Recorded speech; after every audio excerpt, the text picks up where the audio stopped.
ਕਿਹੜੇ ਪਿੰਡੋਂ ਮੱਝ ਆ ਵੀਰੇ? ਭਾਗੀ ਬਾਂਦਰ ਤੋਂ ਆਈ। ਭਾਗੀ ਬਾਂਦਰ ਤੋਂ ਮੱਝ ਹੈ ਜੀ, ਭਾਗੀ ਬਾਂਦਰ ਤੋਂ। ਸੂਈ ਵੀ ਆ ਗਈ ਮੱਝ, ਸੂ ਵੀ ਵੀਰੇ?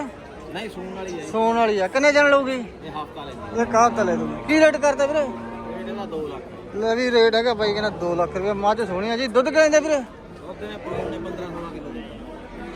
ਲਓ ਵੀ 18 ਲੀਟਰ ਬਾਈ ਕਹਿੰਦਾ ਦੁੱਧ ਦਿੰਦੀ ਆ। ਤੋਰੀ ਕਰਾ ਮਾੜੀ ਜੀ, ਇੱਕੋ ਜੀ ਮੱਝ 18 ਲੀਟਰ ਦੁੱਧ ਦਿੰਦੀ ਆ। ਇਹ ਸਾਰੇ ਮੱਝ ਕੋਈ ਘੈਂਟ ਹੈ, ਹਾਥੀ ਵਰਗੀ ਮੱਝ ਆ ਜੀ।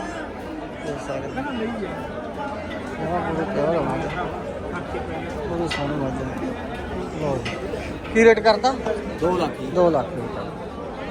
ਬਹੁਤ ਸੋਹਣੀ ਮੱਝ ਹੈ ਜੀ। ਸਾਡੇ ਦੁੱਧ ਦੀ 8 ਦਿਨਾਂ ਸੂਬੋ ਨਾ, ਹਫ਼ਤੇ ਨੂੰ ਸੂਬ ਬਾਈ ਦੇਣਾ। ਨਾਮ ਕੀ ਆਪਣਾ?